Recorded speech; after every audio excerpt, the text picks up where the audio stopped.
Welcome. My name is Alex Citron. I use she, her pronouns, and I'm a senior associate here at the Center for the Study of Social Policy, leading our family autonomy policy work, which includes our work in child welfare systems and upstream social support continuum.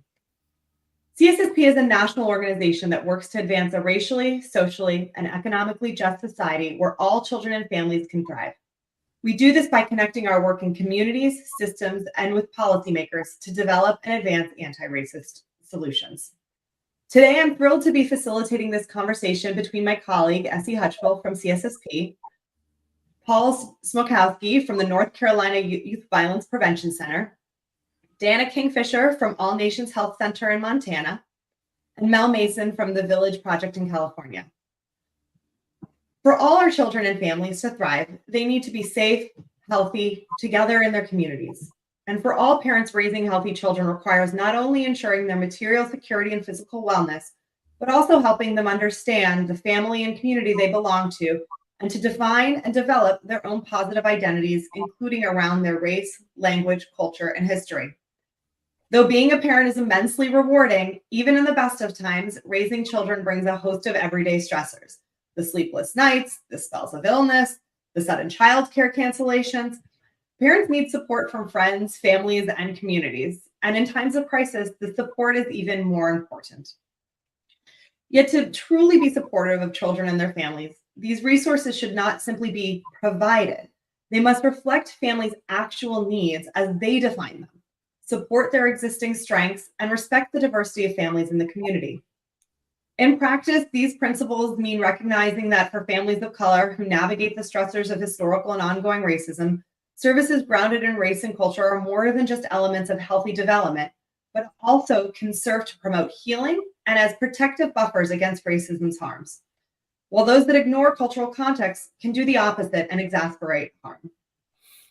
Unfortunately, due to racism, colonialism, and xenophobia, our public policies and systems have not been designed to truly support families, least of all Black, Indigenous, and Latinx, and other families of color.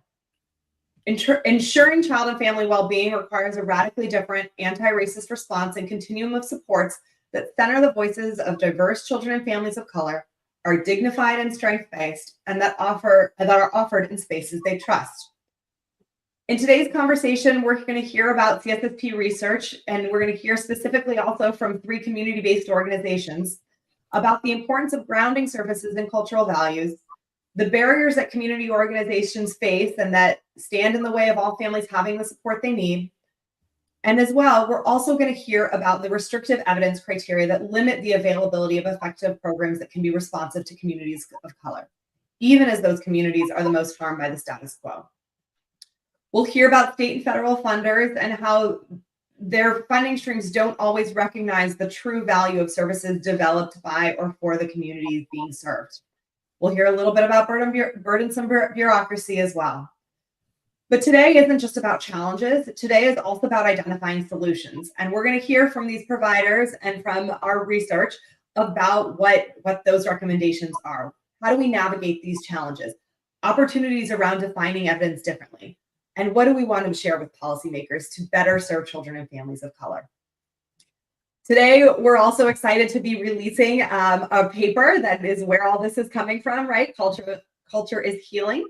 So at the end of today's conversation, we will pop that link up on the screen for folks. I also want to invite folks in the audience as we engage in this conversation, please to feel free to ask questions in the chat. We will be monitoring the chat and I will make sure to bring those into the conversation as we go. So without further ado, I want to introduce more formally our panelists, or rather have them introduce themselves. So Dana, why don't we start with you? Can you introduce yourself, and in your introduction, tell us a little bit about the local context within which you work. Yes, thank you for having me. Good afternoon. It's noon in Montana on the western part of the state. My name is Dana Kingfisher. I am the project coordinator for our prevention program, and which is housed under the behavioral health program.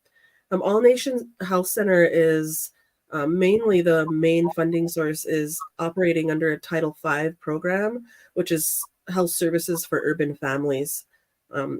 I'm American Indian woman. I am Blackfeet, Amskapi Pikani, and Grovant Ani, which are two tribes within Montana. I've been born and raised on the Blackfeet Reservation, came here to Missoula. And I provide outreach and education with the lens, like a culturally relevant or cultural lens when implementing our programming and when we do outreach in community events. And then just a disclaimer, as I'm kind of going through answering questions on our panel, I'll interchange American Indian, Native American, and Indian, and it all means the same thing. I just kind of go back and forth with all of those names. Mm-hmm. Thank you. Great. Thanks, Dana. Welcome. Paul, let's go to you. If you want to introduce yourself and share just a little bit about your context within which you are working. Great. Thank you, Alex. And I appreciate the opportunity to be here and on this panel. I'm the executive director of the North Carolina Youth Violence Prevention Center, and we're located in Lumberton, North Carolina. That's in the southeastern corner, about an hour away from the coast. People know Wilmington or Fayetteville more, but we are a large rural area, and the diversity index within our community is about 76. So, which means that there's only, I believe, 12 counties in the United States that have higher levels of diversity. And the largest subgroup within our community are the Lumbee Indian tribe. And they go back hundreds of years in this area.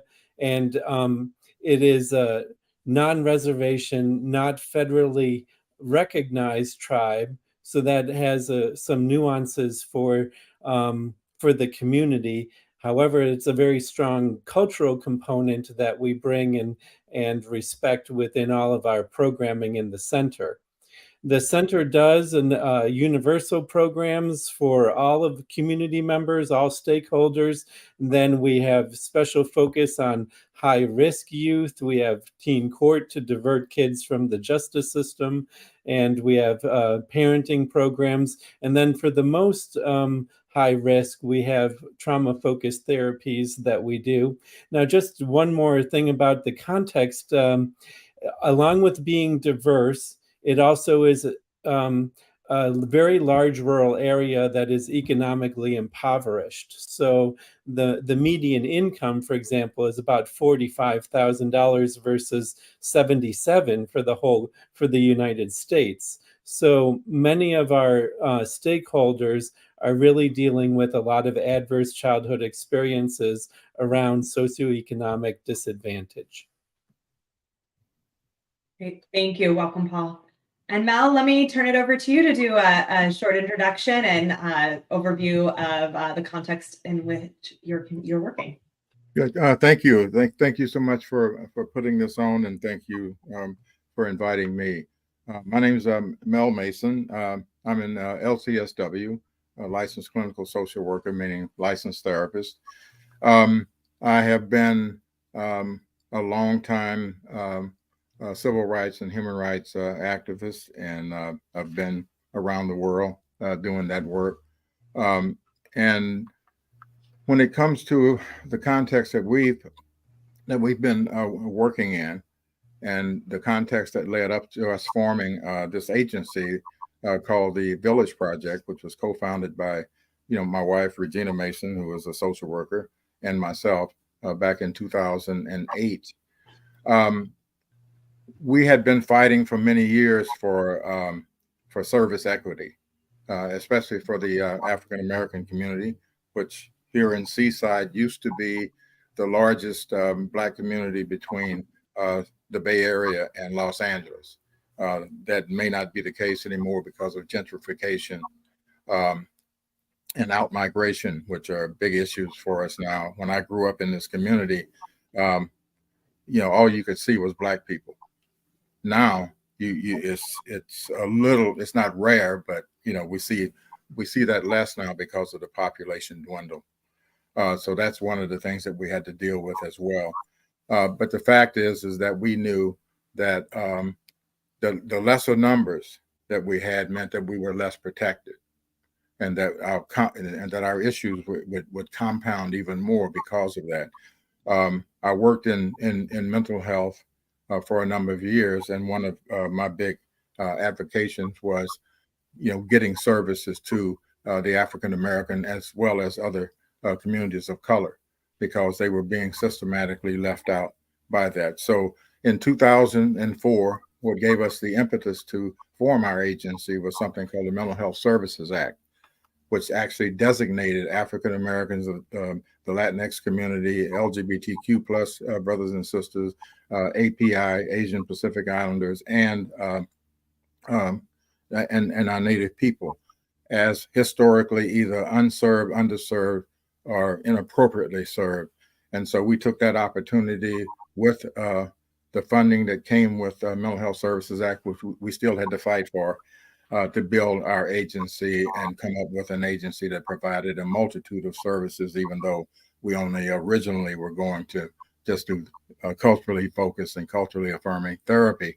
We found out that there were all these other needs that no one else was meeting. And so I'll talk with you more about that as well. Our agency grew not because we exactly wanted it to, but because it had to. Thank you. Great. Thanks, Mel. And we're going to hear more about a number of things that you mentioned in that intro as we go. So thank you for that introduction. So Essie, let me pass it over to you to both introduce yourself and frame a little bit for folks the research project that we engaged in and how this all came to be, a little bit of the background. So let me hand it over to you. Yes, thank you. Thanks, Alex. And thanks, everyone, for joining us here today. My name is Essie Hutchful. I'm a senior policy analyst here with CSSP, Center for the Study of Social Policy. And just to give some context for what is the background for this research project and this webinar, the impetus for this work in the policy context was really that, as Alex said up front, as we know, all families benefit from supportive and strengthening programs to help them stay healthy in body, mind, and spirit, but also to lift them up in community when they are run down by life's challenges. However, in various systems, whether it's the child welfare system or behavioral health system, what we see is a deep contradiction where families of color, to use Mel's language, are either disproportionately underserved or ill-served or inappropriately served by our current environment of supports that are supposed to serve them. Yet, at the same time, culturally affirming or culturally responsive services that research does show could be most beneficial are often simply unavailable for families of color. Many people live in sort of like service deserts, or where they do exist, these services are often far less likely to be supported with federal or state funding if they're not considered to be quote unquote evidence-based according to sort of restrictive definitions of evidence. So that's just to give folks sort of a sense of the background that led to CSSP doing this work.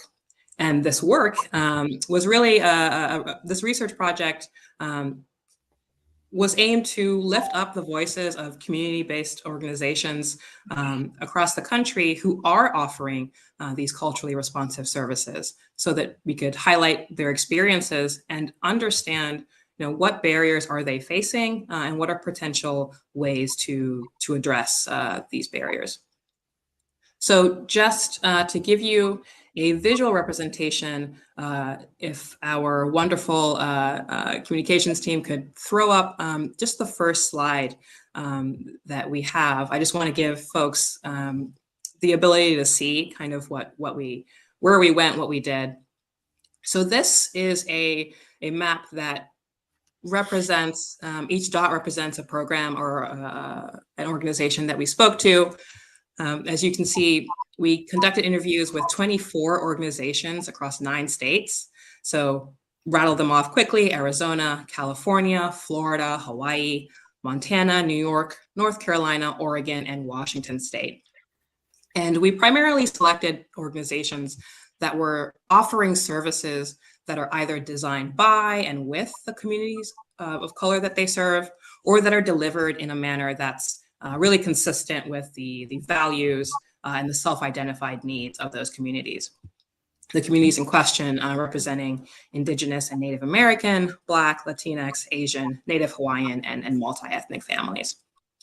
So as you can see from this map, each provider, each organization that we spoke to is offering programs that target at least one of the three areas of mental health, parenting, and substance use, with mental health indicated in the dark blue circle being the most common focus area for all of these programs. And then if we could go to the next slide. Thank you. Perfect. This slide of the program by origin, really, we're just trying to communicate for you visually that of the organizations that we interviewed, most, as you can see, were offering programs that were created for communities of color, including 16 organizations that actually developed their own programs for their specific local community. 2 providers were offering programs that were first developed by others and not specifically for communities of color, but that they then went on to adapt culturally to be more relevant. And then there was actually one organization that's implementing a program that is neither originally created to be culturally specific, and that they also did not go on to further adapt as they just felt that they didn't need to. So thanks for the slides. We don't need to see that anymore. We just wanted to show that just to give folks a visual idea of the full sort of scope of where we went and who we spoke to.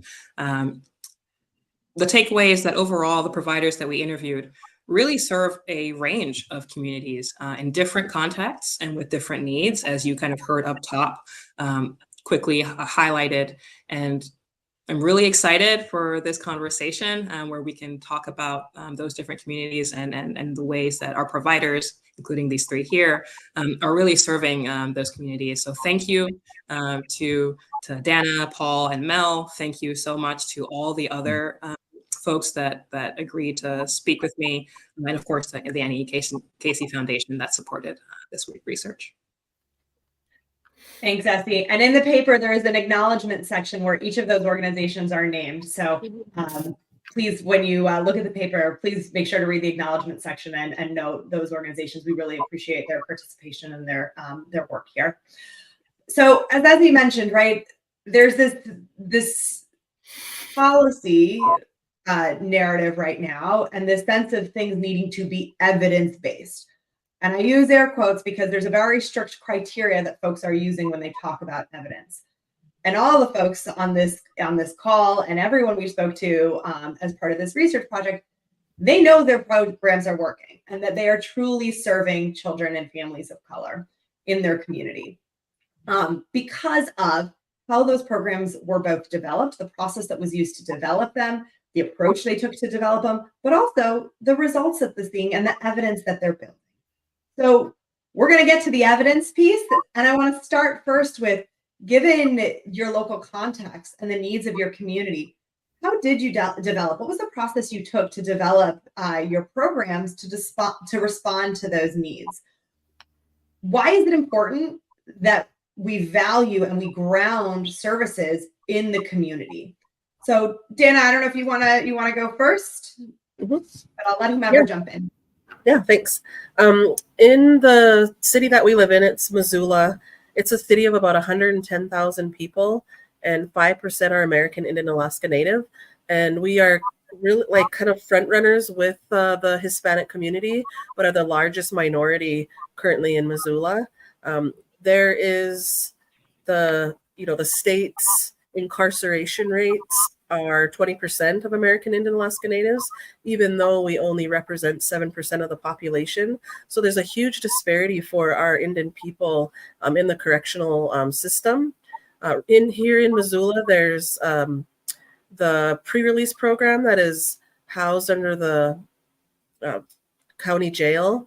And over the past 2 decades that I've been at All Nations, have really had to, a strong partnership, but realized that there was a gap in trying to provide culturally relevant services to those people. And once they were released from pre-release, experiencing all of these challenges to, get their families back, to getting housing, and just really trying to focus to support them, and, having those contracts that kind of guide those objectives of, what type of programming and services that we offer.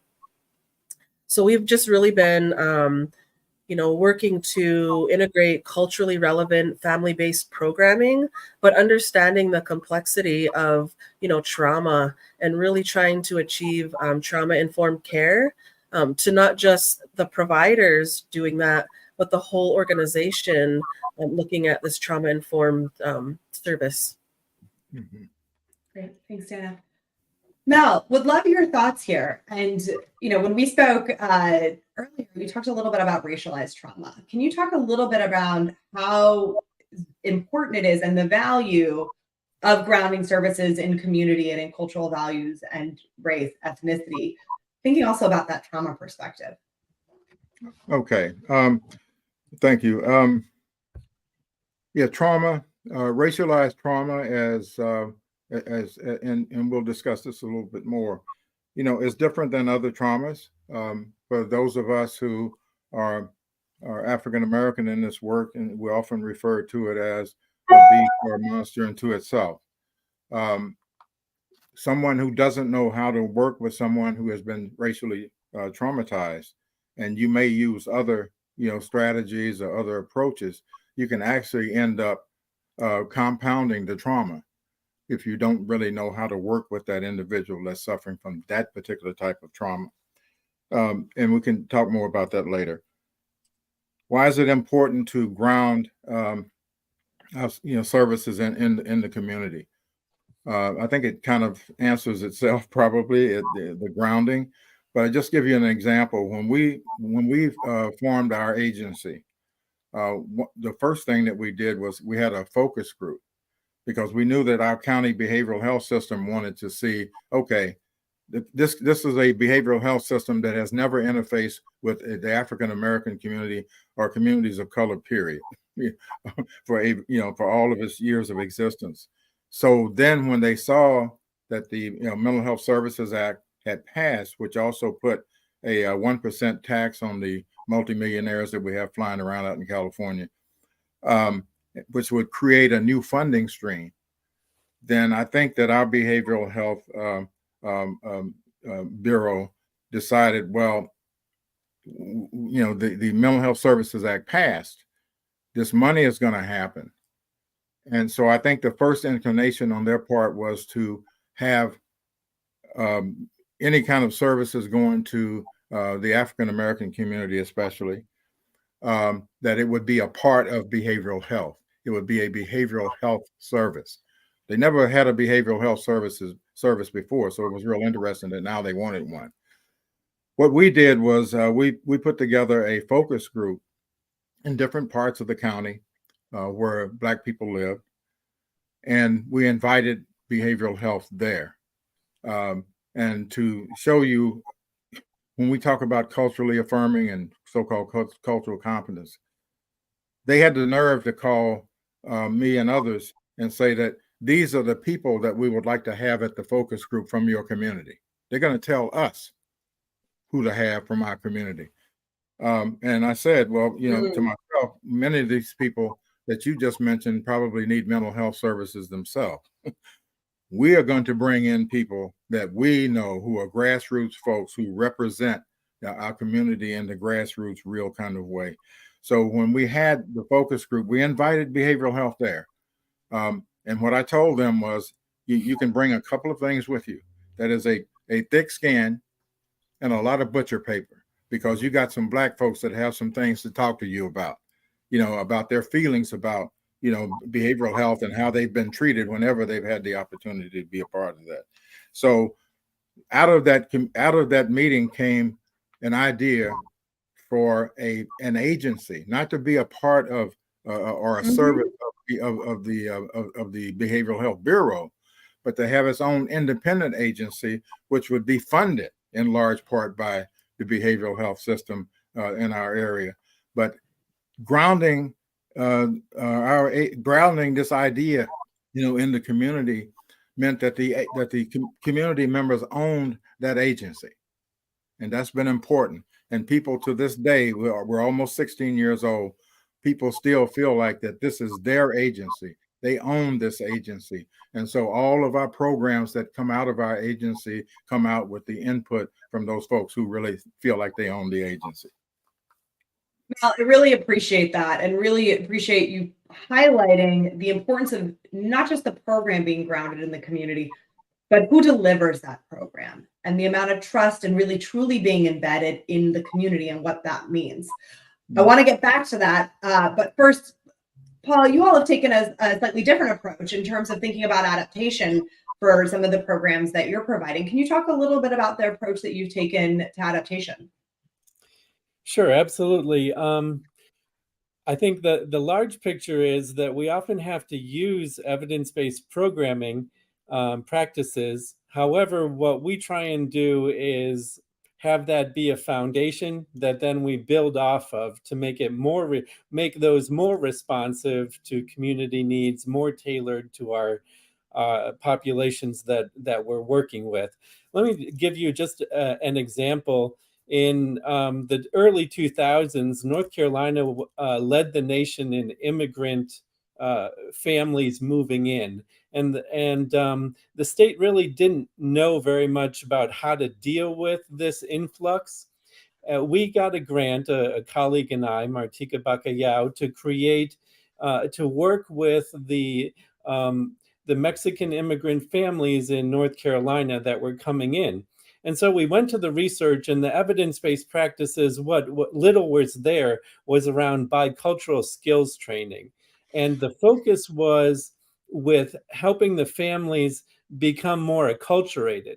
But then we did almost 10 years of research and finding out from the families that the main mental health factor that kept coming up in our analyses again and again was not that these adolescents were needing help adjusting to the new culture. It was that they were asking for help to maintain their cultural identities. And that's what they were losing in the process of the strong acculturation focus. So we created a program called Entre Dos Mundos, where they were actually, the focus was working with the entire family to maintain the protective factor of their home culture, their home identity, and how do you keep that within the larger system that's trying to push the adolescent towards acculturation. So that's an example of kind of how we built off of evidence-based programs, but really made it our own, new and as creative as possible to meet the needs of those families we were working with. I appreciate that, Paul. Often when we hear in these clearinghouses about adaptation, right, there's very limited ways that you are allowed to adapt a program, right? And that doesn't always really truly understand and value what you're talking about here in terms of that protective factor of identity and culture. And really the importance of that being the root of any adaptations, and why you're making an adaptation, why you might need certain adaptations that may or may not be allowed by a clearinghouse. So I would imagine some of those might fit, but some of them may stretch depending on which clearinghouse you're working with. It might be, but the clearinghouses aren't necessarily following you to look at fidelity, right? I mean, I understand what you're saying, Alex, but at the same time, there's no EBP police, that are going to shut you down. What it is really working with the funding sources, the state, the foundations, the state. This was a grant from CDC, and they were great about trying to bring an innovation to the evidence-based practices so that we could make them, supercharged. Yeah. No, that's a really interesting point, right? It depends on your grant source, and some may allow and support you in doing this innovation, which is fantastic, right? It has this continuous quality improvement aspect to it of really what we're trying to do is better serve children and families and meet their needs and honor their identity, as we know that it's a protective factor and important to development. So There might be some other streams that may not be as flexible, and that can be harmful then in the long run. Yeah. Mm-hmm. So, Mel, you talked about this a little bit, and Paul, you did as well. Both of your organizations, and Dana, you mentioned this also, all of your organizations are really embedded in community. And what that looks like. And can you talk about how important that is to have an organization that is truly embedded in community and how it supports your ability to serve children and families? Well, yeah, as I had mentioned, when people feel, when people have an ownership, then that means that one, they certainly have trust. And so what we found was that right after we actually opened up the organization, we opened our doors. We had detractors, people saying that, well, Black people don't go to therapy. Okay, or Latinx people don't go to therapy. Asian Pacific Islanders don't go to therapy. Native people don't go to therapy. On the day that we opened up our place, we were on the second floor. Now we have the whole building, but we were on the second floor of this building. And we had, especially Black people, which was the largest number of folks, but we had people in general, people of color, lined up down 2 flights of stairs into the parking lot to sign up for therapy. Wow.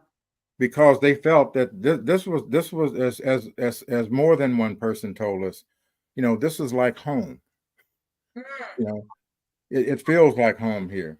We had people who sometimes would come in just to ask if I was there or if one of the other staff members were there. We only had 2 staff members when we started out. But they would come in to say hi.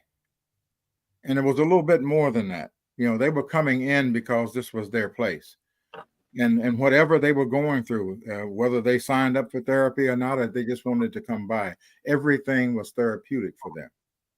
So that was really one of the direct products of people feeling ownership in this place and trusting the place, trusting us, to be the people, because we're from the people, so we're grounded in the community because that's where we grew up. My wife was actually born there. I spent most of my life there.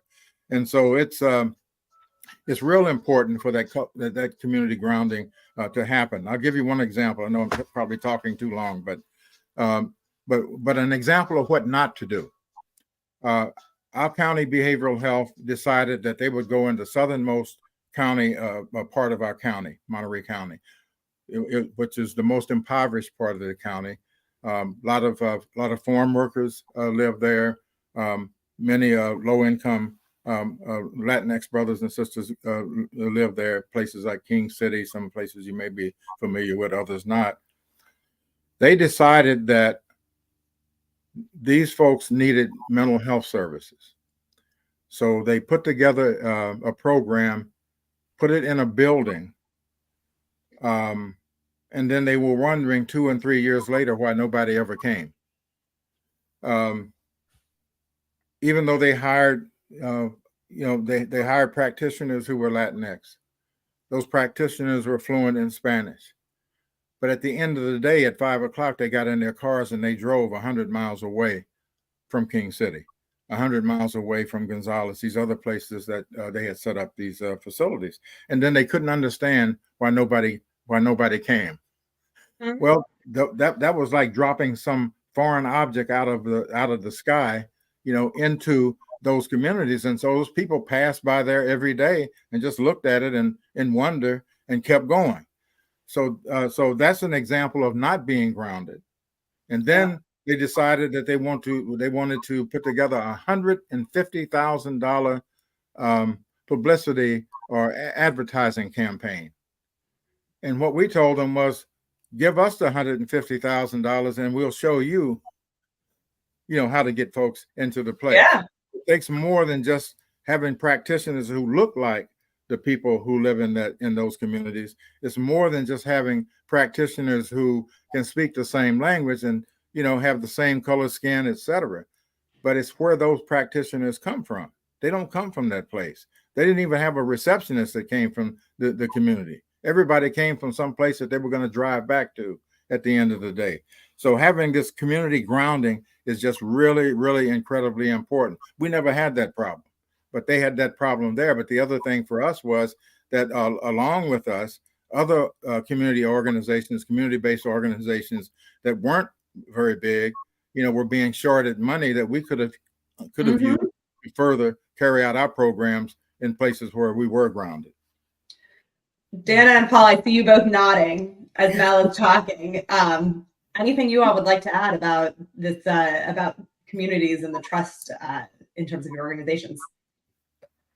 Yeah, in my education background in public health, we learn about community-based participatory research. That's a key thing of, community's voice and using their voice to do research or, adapt curriculum. And that's, kind of what I lead with, what we lead with. We do community health needs assessments. Our providers and counselors, it's their job to advocate for advocate, empower our clients. And when our clients see that they're bringing their voice to the table of, leadership tables to make changes to curriculum, it builds trust. And so when what our counselors are doing, what they have asked and trying to meet the needs of childcare, gas, what have you, they trust us because we do what we say and say what we do. And I think it's really diverse in Missoula because we serve at All Nations Health Center 64 tribes, 64 federally recognized tribes. And sometimes it's hard to specifically, practice a cultural, protocol for that one specific tribe. But we can all agree, as tribes, about kinship, about reciprocity, spirituality, connectedness, and supporting family's voice. And so I think that when a community sees that's grounding. They're going to trust us. They're going to refer people to us. They're going to, we're going to be able to break down this stigma of getting mental health counseling. Thank you. Absolutely. And just to follow up on that, if I might, what we saw was, we didn't see the need for a stigma reduction program. We knew a whole bunch of agencies had those and they didn't really work. I'm just being honest. But because of the trust and what you just pointed out, Dana, was that we saw stigma, reducing greatly. It basically almost doesn't exist anymore in our community, certainly with regard to Black and brown people.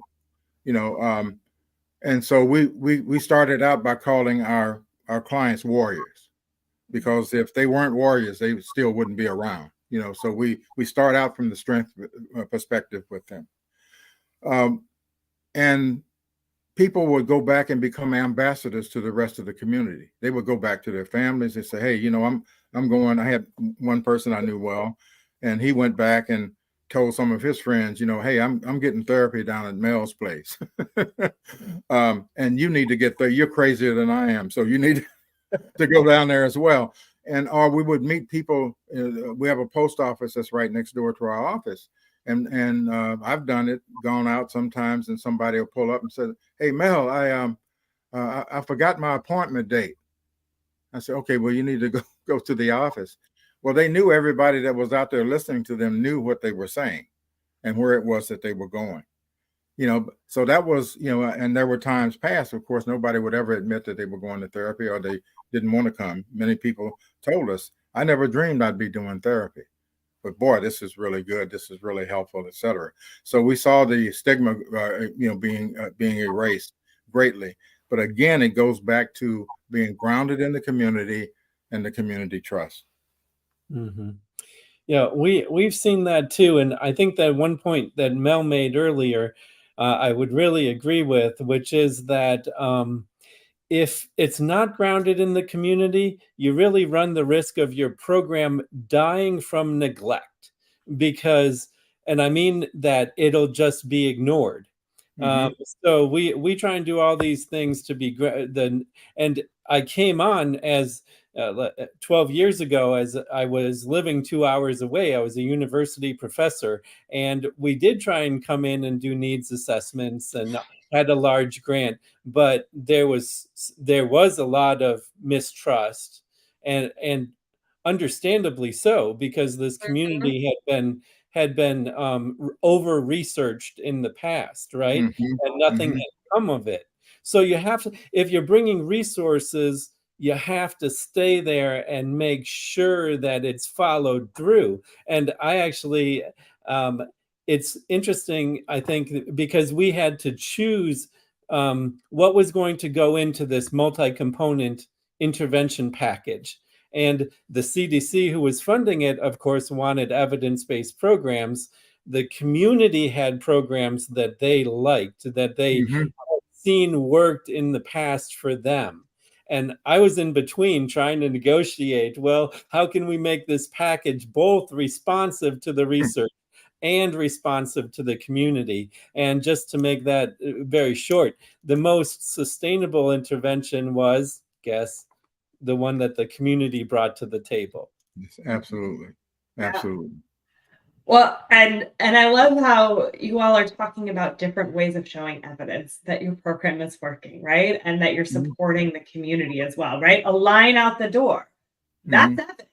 Word of mouth, being comfortable talking about receiving therapy in public, that's evidence. The sustainability of the program that the community has identified, that's evidence, right? There are these other ways that we don't often or don't always think about evidence. And I want to transition us to having a little bit of a conversation about what do you consider, how do you know your program is working? You've named a couple of things already. So, and with knowing that it's working, how strategies or opportunities you've seen or been involved in to help build the evidence. To set up that conversation, Essie, I'm wondering if you can talk a little bit about this term community-defined evidence. What does this mean? And in our research with all of these different organizations across the country, can you share a little bit about how other organizations also are working to build evidence? Yeah, thanks. I love how the conversation's unfolding. So we, in the paper, in the brief, we make reference to a number of times community-defined evidence. So first, I want to be clear, this is not something that we coined. This is something that is a term, an idea that's already very much being used by practitioners and researchers. So didn't invent it. But basically, it refers to, it's a term that refers to forms of evidence that emphasizes really what folks have been talking about, you know, the knowledge and the expertise of communities themselves. Looking, if we're trying to understand, for example, with Paul, what services are going to work, what services are actually going to be effective, that information, that knowledge is really held by the community that's going to be served. People know, whether it's through, you know, the qualitative feedback, what people say, or looking at, for example, wait lists or word of mouth, or things like what are practices that have long-standing sort of historical roots? What are traditional practices that you could look at to see this community has been looking towards water blessings or traditional forms of healing and medicine for generations? That is evidence of something there being seen as valuable to that community. So that's sort of what at least I mean when I was using community-defined evidence in the paper. And to be clear, that's not to say that what we consider sort of more traditional empirical forms of evidence need to be replaced by community-defined evidence, but really making a case for the value, for recognizing the value and the richness, sort of what Paul was talking about, trying to figure out service packages, that it's not just what's been supported through the existing research base, but equally important, or perhaps even more important, is what the community is pointing you towards. And as he said, that's what ended up being sustainable in the end. Yeah, absolutely. Thinking about it from more of an expansive and inclusive perspective, right? In terms of how we, the broader community, knows what works and how do we support families, and really thinking more inclusively. I mean, Mel, you mentioned, right? Folks were coming into the building and saying, just being here is therapeutic and healing, right? So how do we as a broader community, and how do we as systems and policymakers begin to support and engage in that kind of evidence building? So Right. yes, go ahead, Essie. It looks like you're going to say, you're going to jump in. Yeah, I just wanted to say one thing that I wanted to respond to, that Mel was talking about the wait list, because that came up a number of times in my conversations with folks, saying that they're working in communities that had, long experiences of just distrust or not feeling, well served or respected by the sort of typically available services that they had. And if you just looked at that, you would assume, Black people don't go to therapy, Native Americans don't go to therapy. But when I was talking to providers, they would say that, okay, once they'd established relationships and created these services that were really grounded in community, now they're facing a situation, sort of the flip side of that problem, which is they don't have enough staff to meet the demand that exists. And so they have to put families on wait lists. And sometimes that's really hard, because these are services that people sometimes really, really need and are clamoring for.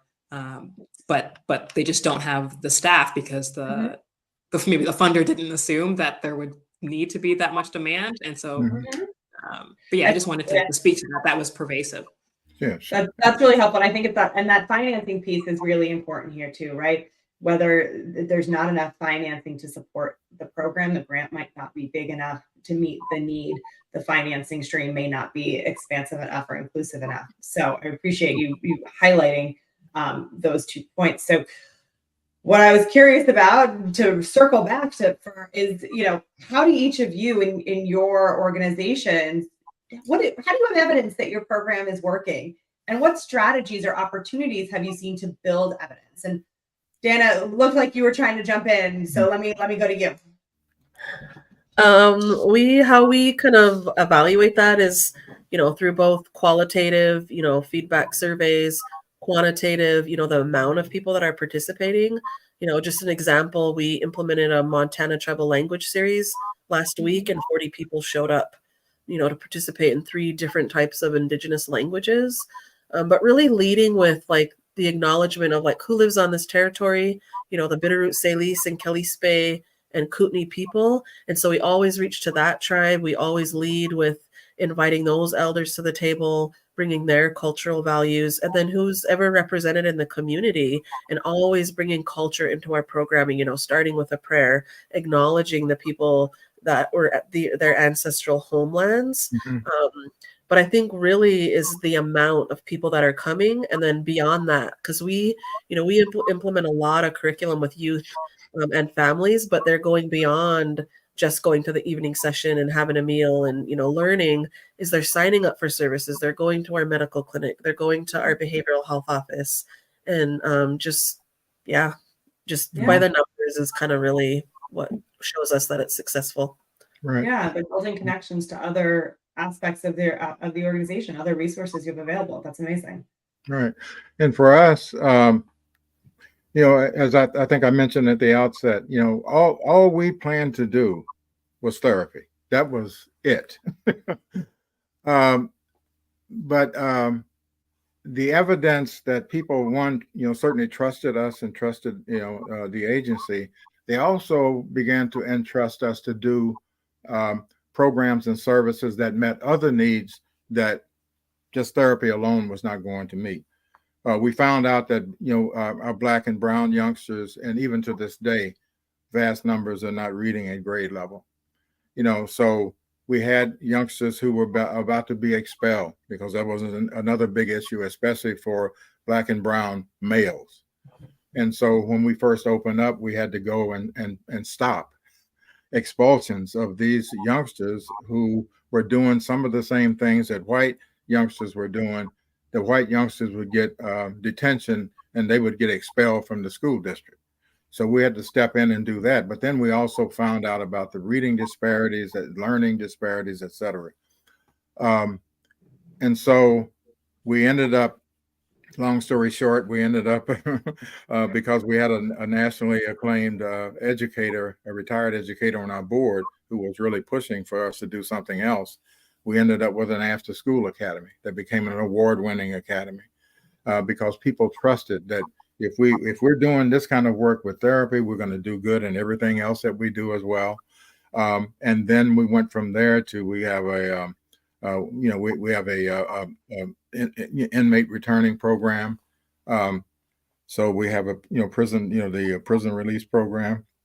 And then we have well, one of our pride and joys is we have an what they call an implementation pilot project from the California Reducing Disparities Project. We'll talk about that later, I know. But these are young children of African ancestry, grades K through 4.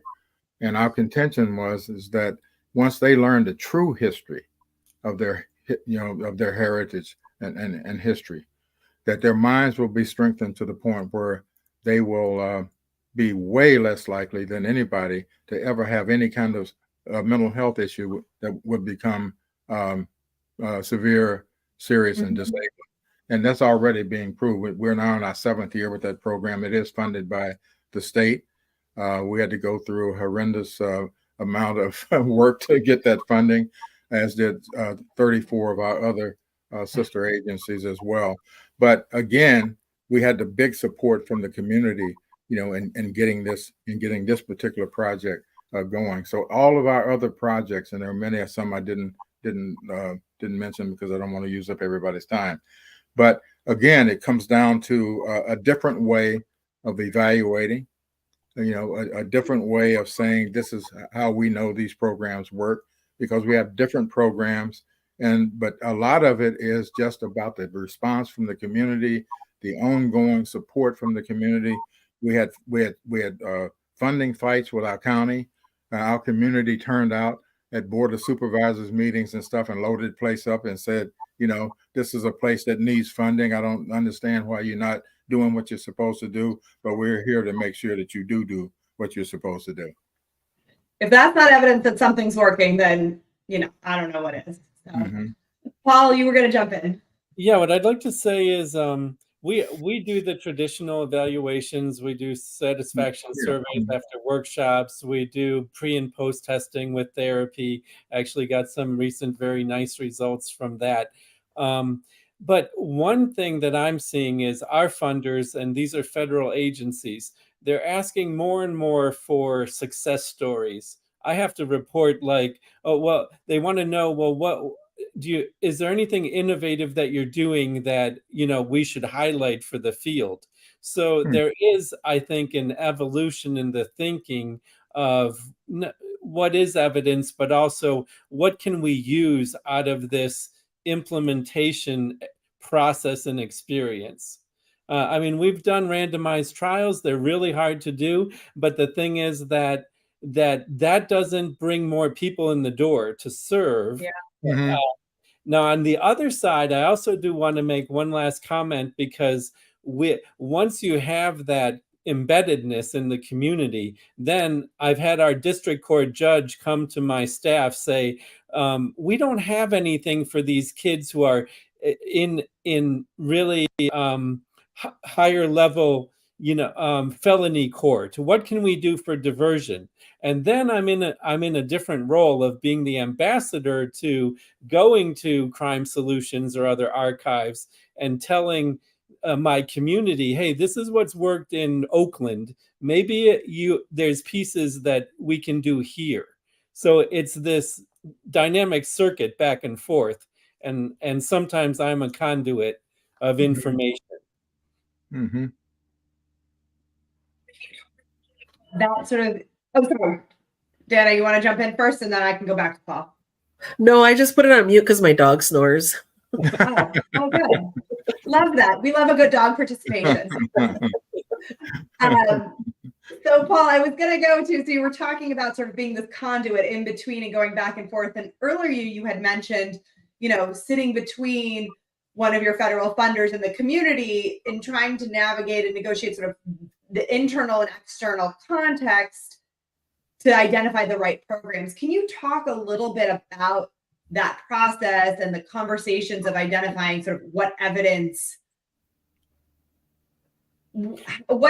you all would, what evidence everybody wanted to see so that you could arrive at something that was really, that would meet what the community thought? Was there tension or an ongoing discussion, I should say, over the evidence base, if you will? Not so much a contentious discussion. What's happening is now, like Mel's agency, we've been around for 14 years. I think, Mel, you said longer. But so we are understanding a lot of the needs of our community as they evolve. And so I have one sort of eye on RFPs that come out, and those are all specifying what the agency, what the funder wants, right?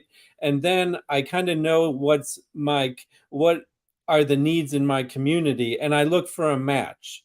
And then because we've been around long enough, then I know who to go to ask. Oh, do you need a reentry program? Well, that is being funded from here now. Should we do it or should we not? And so you can see kind of my role as translator in between these two major systems, the community and then kind of this funding evidence-based practice machine.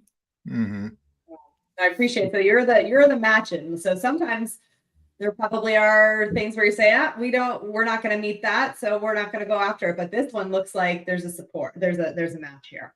Right. And sometimes I'm like, oh, look at all these opportunities in there. We don't want to do that right now. So I have to slow down. Yeah. Well, and I appreciate what you were saying also. This is going to move us a little bit into solutions.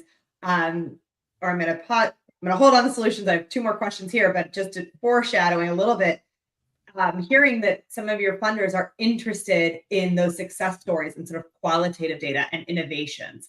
I think that's really important, and that gives me hope to hear that that's also the kind of evidence that folks are looking for on the back end. That it's a piece that they actually then report to Congress, because it's the humanizing part, right?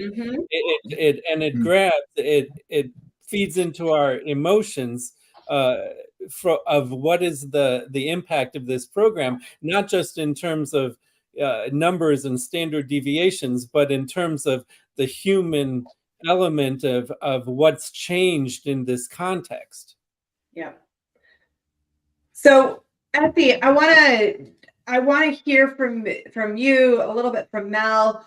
Other examples or strategies of how folks are helping community organizations build evidence, because we know the investment in building evidence, it takes a lot of investment. It takes a lot of dollars. It takes a lot of manpower to build sort of these more traditional paths of evidence. And Essie, I don't know if you want to start by framing some of what you've heard and introduce the California Reducing Disparities Project, and then Mel, if you want to add to that. So Essie, I'll come to you. So I'll just speak very briefly. So there weren't a whole lot of examples that I heard in conversations, but there were some, so it's important to highlight them.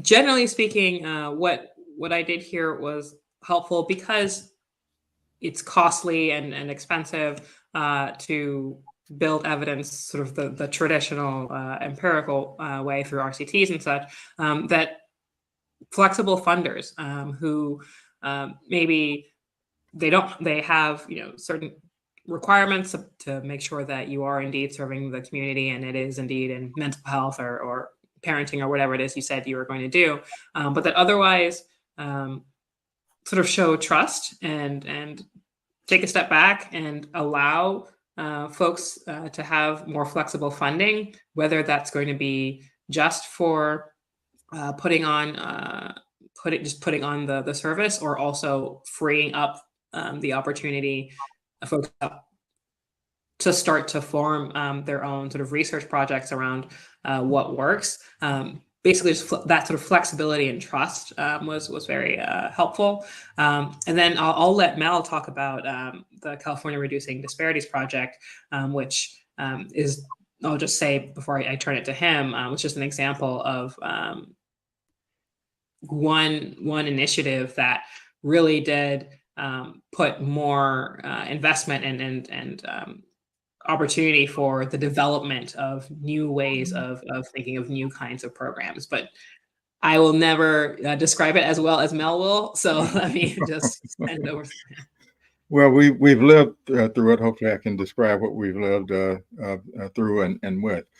As I mentioned earlier, the Mental Health Services Act, which was passed by voters, and this is what made this significant, is that that was an act that was passed by voters and not a policy that came out of the Department of Public Health or any place up in Sacramento. So what happened after the passage of that act was then it caused the state of California to have to do a number of things that I don't think it was actually wanting to do. But since this was about disparities among historically, as I mentioned, unserved, underserved, and inappropriately served communities,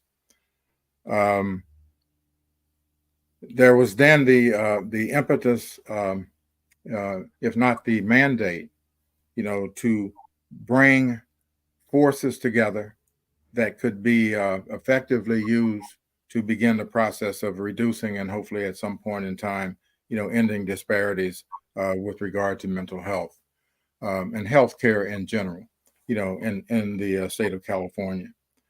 So the California Reducing Disparities Project, which actually was named by, the people who were involved on the grassroots level, came about so that a collaboration of grassroots organizations could take place.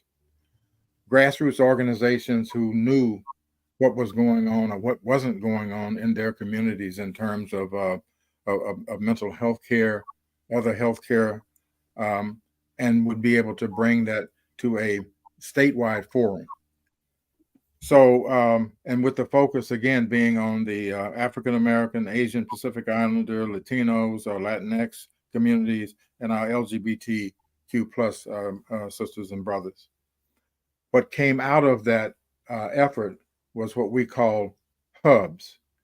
So each one of these communities that I just mentioned has a hub, so there's an African American hub, Latinx hub, et cetera, et cetera. The idea was that each one of these hubs would meet, and then collectively, and there were 35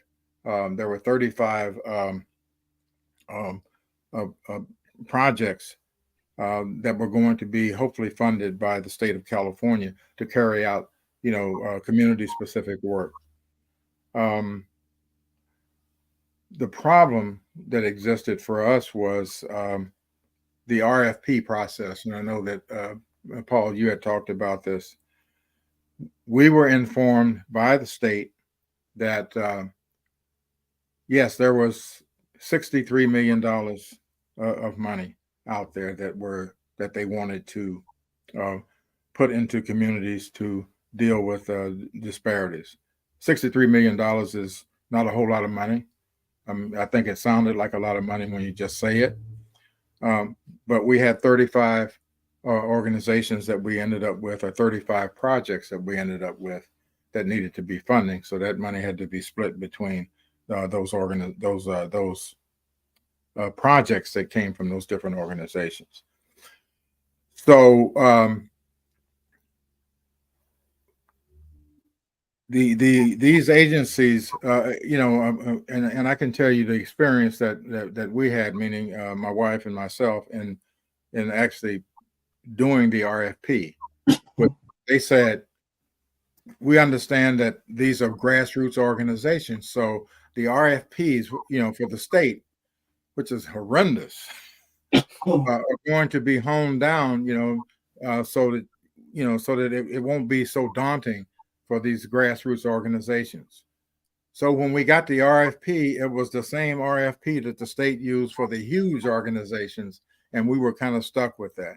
Yeah, we complained. I think a lot of us really complained about it, but it wasn't going to be changed. And then we had a time, we had a time span to actually do this RFP.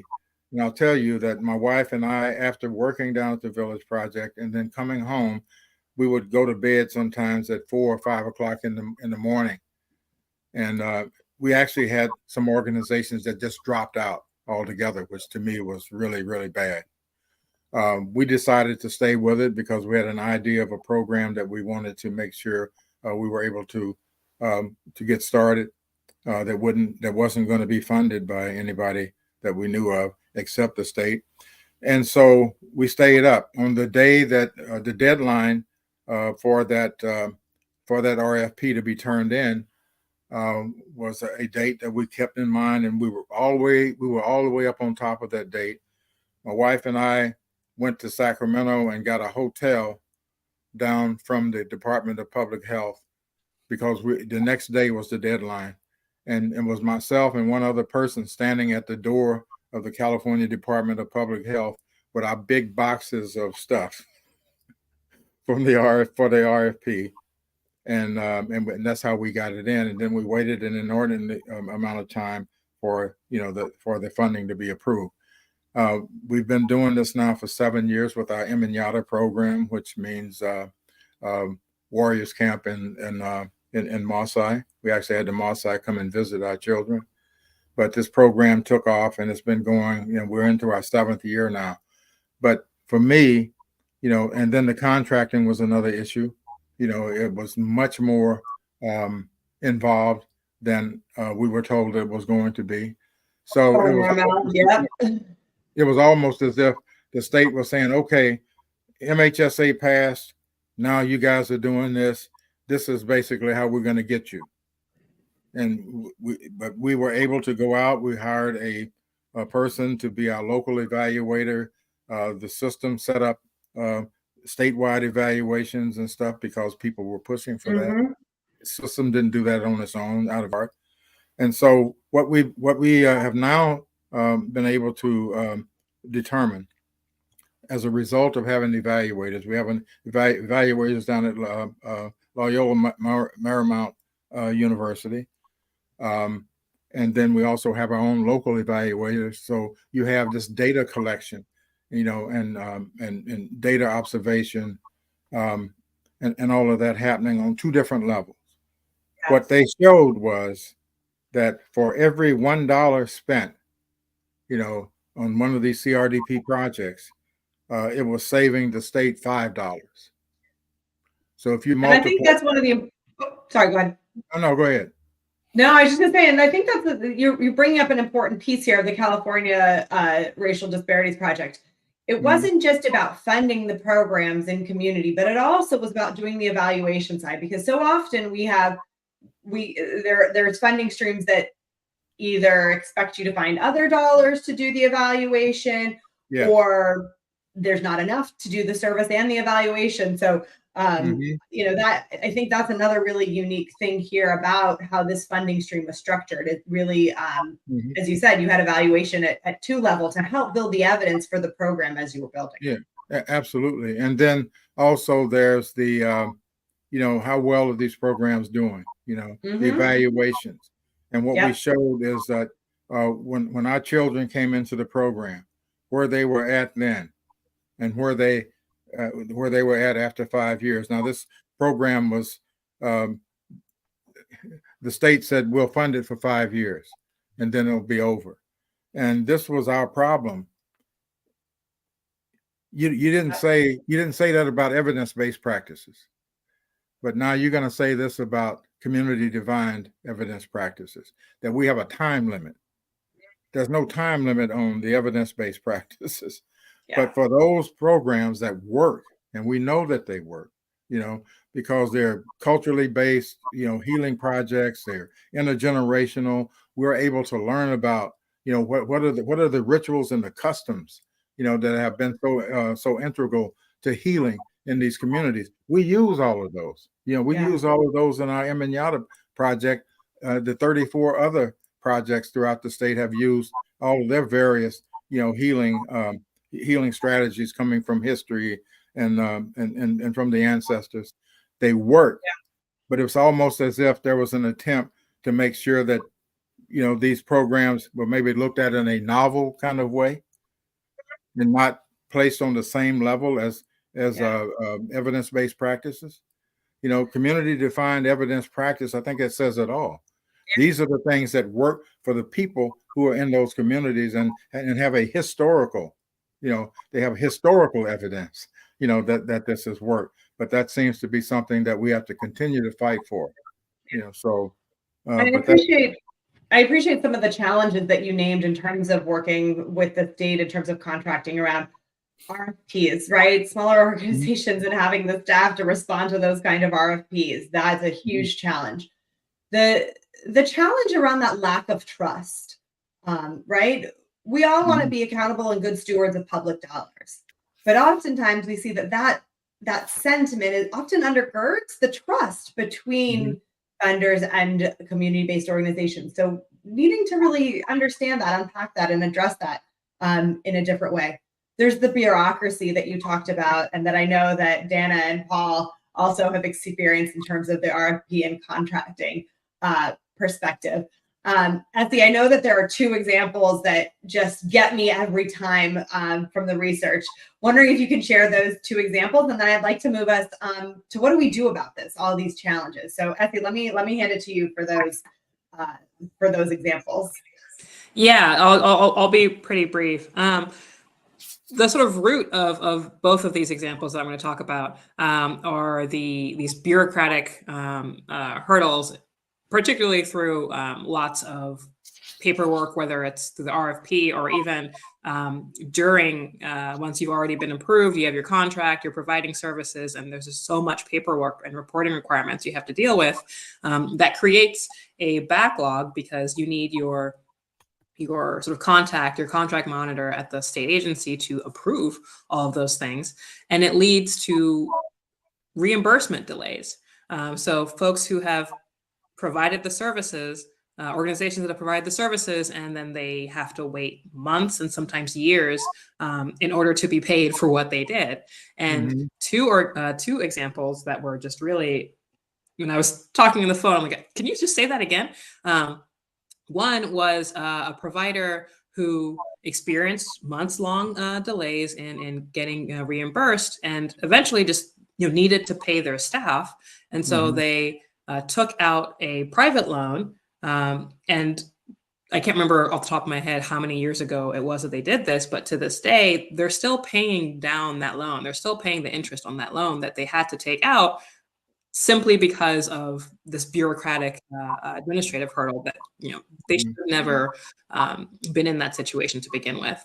And the second was a conversation with another president of an organization, saying that she's just resorted to, each time there are these reimbursement delays, in order to keep her staff going and to keep the lights on, she doesn't really take the salary that she's owed for the work that she does. She just reinvests that into the organization, and it simply lives off of her Social Security, because she can't risk actually taking her salary, because she needs to pay her staff. And again, this is for services that there's a contract, everyone's agreed, we want you to go and provide these services, you've done your part. But because of these sort of policy decisions to make everything so difficult, that it just creates all of this backlog and barriers that ultimately, yes, it creates frustration and stress and create a negative relationship between providers and the agencies. And at the end of the day, ultimately makes it harder for them to serve families what they need, which is should be the goal. Thanks, Essie. Every time I hear those examples, and it's not just one example, right? We're seeing across the country. We're seeing this in community-based organizations in multiple states. So we know that these are real challenges. And I want to move us to solutions, right? So what recommendations do you all have for state agencies, federal government, funders at any level, of how to support expanding services and increasing community-based organizations' capacity to develop programs that developed programs by and for the community, that serve the community, really meet their needs for these communities and within which you're working. So Dana, let me start with you for thoughts on a recommendation here. Where do we go from here? I think what our organization, because the state is so strict with that reimbursement process, as is some county funding, we really try to go after at the federal level to get the money, because it's not so much waiting to get paid. And I think that the state should just be fair across the board. You know, we have contracts like with state tobacco where we've already signed the contract. They're going to give us the money. We don't have to jump through all of these hoops to get reimbursed. We said we're going to do the job, so give us the money. You know, we don't have to continue to validate the funding and being flexible, because we do have, like I said, the state tobacco, where at first they were micromanaging us and how to spend money, even down to like buying healthy food. And then you guys have to educate about this specific topic. But we said, well, you know, health is all of these substances. It's not just tobacco, it's alcohol, it's mental health. It's all of these things that contribute to health disparities within our communities. And to just be, you know, flexible, but also be fair. If you're going to do one thing for one contracting agency at the state, then it should be across the board for all. And step back with the micromanaging. We know what our community needs. They know what they need. They've told us what they need, and they don't care that we're waiting for a paycheck. They're expecting a service to be delivered. And I think just one more thing is, you know, as we're, you know, inflation and talking about all of these services that help people to live a, you know, a healthful and well life, we need transportation, we need gas vouchers, we need grocery vouchers, we need childcare. And if we're not going to have the money to support those needs, then give us the money to hire the people to help them to get those. Thanks, Dana. Paul? Yeah, I think that Dana really said something that I wanted to emphasize too. My experience as well is that in the landscape of funding, the state and local, like Juvenile Crime Prevention Council, these local sources where it's really state or federal funding that's being trickled down, those are the most difficult contracting sources. But you said something really true, which is the federal grants that I've experienced, there's been no problem with drawdowns of funds and how long you have to wait. It's actually amazingly smooth when you get to that level. And then there's foundations that'll just write you the check, right? And come back to me next year and tell me how it went.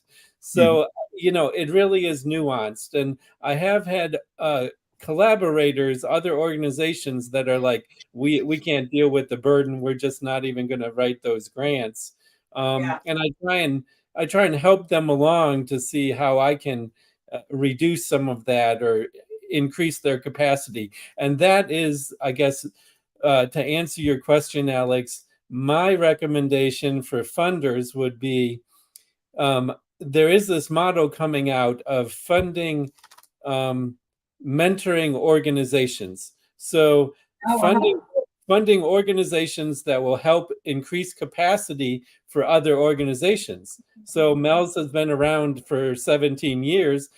Fund MELS organization to seed other organizations like MELS across the state, because they have the understanding of what needs to happen. And I think that that's a model that could be used at the federal level. I know that DOJ uses that, and I think it's a nice model to put even more emphasis on.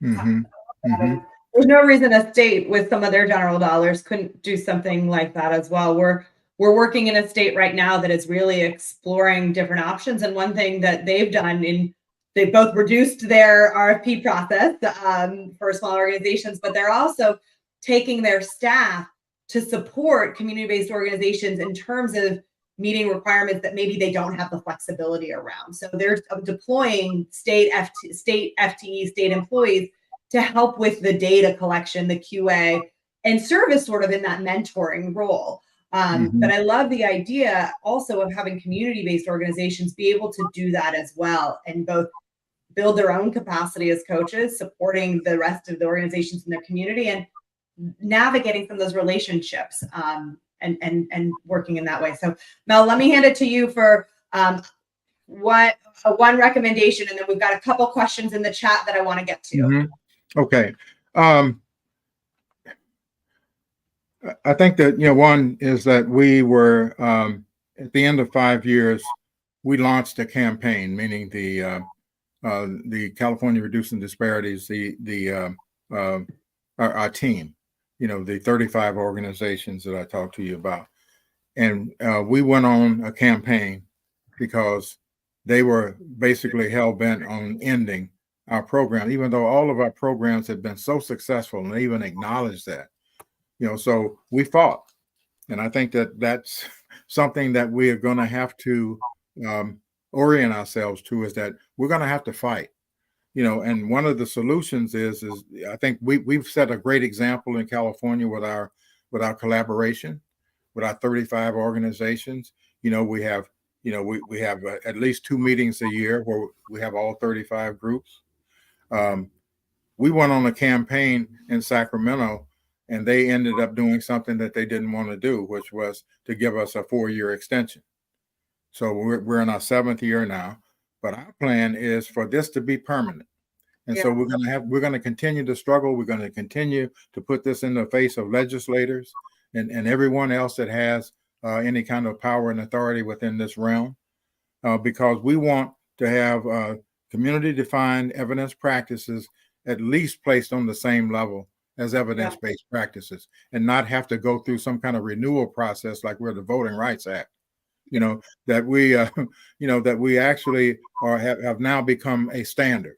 And that to me it will then end up being a solution to all the other problems that we have with funding, et cetera, because there's still this underlying thing of, do you have evidence-based practices?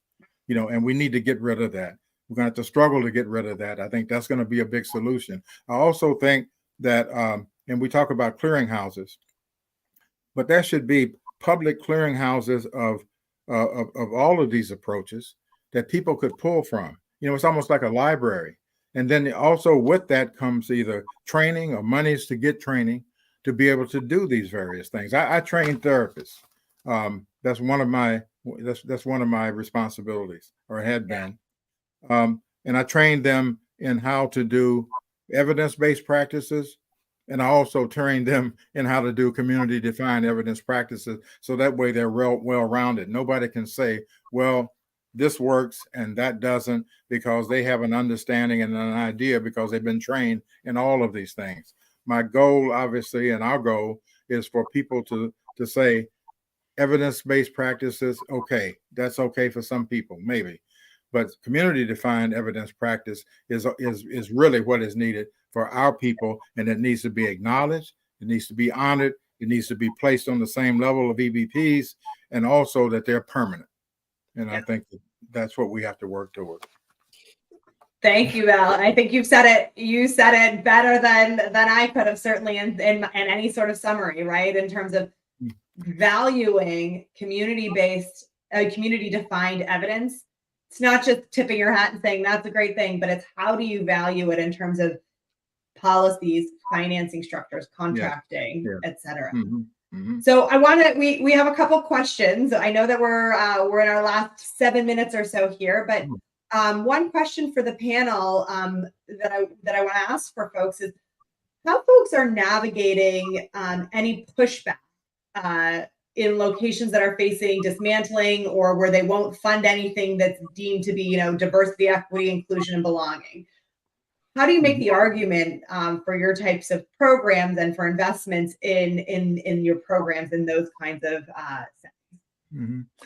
Well, I think this is where your stakeholders and certainly your clients, this is where they come into play, because this is really going to impact them tremendously.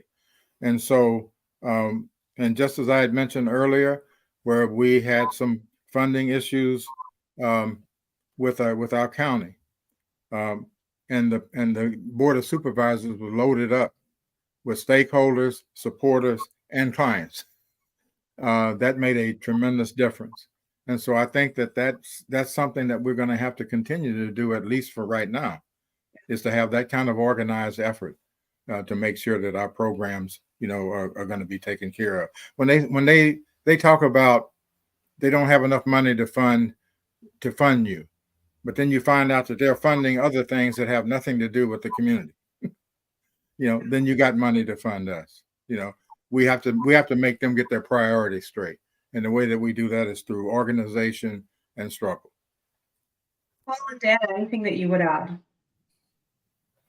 Alex, was the question about DEI initiative and lack of funding because of that? So I'm interpreting this comment as to be some states, right? You can't fund anything that has anything to do with DEI right now. And so how do you move forward and advance programs that are grounded in cultural values? How do you advance programs for Black communities, Indigenous communities, et cetera, in that kind of a context? So I think that there's two different things going on here with your question. First of all, the DEI wars seem to be really being battled in academic settings, and I want to make that distinguish that a little bit, because the RFPs that I'm seeing, and state, local, as well as federal RFPs, they are emphasizing under-resourced communities with high diversity levels. It's the diversity training, and I'm in North Carolina, at our universities that is really under great scrutiny from our legislators. So there's a little bit like two different contexts that are need to be defined in that question, at least from my point of view. No, I think that nuance is important, right? And also presenting the argument for a program defined by the community, right? There's nuance there in terms of your advocacy strategy. So we are getting close on time. And Essie, I just want to go to you around other solutions or recommendations from the broader research that you want to make sure to lift up in today's conversation. Yeah, sure. So really quick, 3 minutes, really quickly. We broke out our recommendations into sort of two buckets, right? The first being the first half of this conversation, which was around building evidence and learning how to respect and value community-defined evidence. And the second half was around these contracting barriers, administrative barriers. So really quick up the top, and again, there's more detail in the actual paper. When it comes to the evidence portion, starting from sort of the very beginning of supporting the development of new programs that are culturally responsive through grants to support the development of this, embedding this in evaluations as well, directly using community-defined evidence criteria in RFPs and weighing that more heavily, sort of awarding points for those who show that they are abiding by those principles. And then on the contracting sort of administrative side, looking through at all points along the way, where are these unnecessary sort of barriers? For example, folks talked about barriers existing at the state level that don't exist necessarily for federal funding, and there's no need. Looking through and sort of cutting out those barriers, snipping them away, and also offering more general operating support, more flexible support for organizations so that they can just go and do the work that they and the community have validated that we know works. Just like Dana said, right? Just give us the money and trust us to do the work. We know what we're doing here. So. Well, absolutely. I have really enjoyed being a part of this conversation. I also really enjoyed reading the paper as it was in development, and now that it's final. So I'm going to ask our comms team to throw up the link to that paper on the bottom there, and invite folks to come to our website and read the paper to learn a little bit more, get a little bit more detail. This work is so important for us to really understand why we need to be taking a different approach to how we serve children and families, and why this approach is so important, and that policymakers, system administrators, funders need to be responsive and recognize that this approach is one that is needed, and they've got to do some work on their end to be able to better support and promote this kind of approach. We know the importance of connection to identity and culture, and valuing a person's entire identity is a protective factor. It's healing for them. We know the importance of trusting in community, and listening to community is so important to meet their needs, but also to tell us what's working, right? Community defined evidence tells us what's working. We know what's working, so let's do more of that. Again, I want to really just thank you all on behalf of myself, Essie, and all of CSSP. Thank you, Paul, Dana, and Mel for participating in this broader research project, and especially today, joining us in conversation. Thank you to our audience for joining. The webinar will be posted, as will the paper. So thanks very much. We hope to hear from many of you in the future. We're totally open to more conversations. So thanks so much, everybody. Thank you. So long. Thank you. Okay. Bye-bye.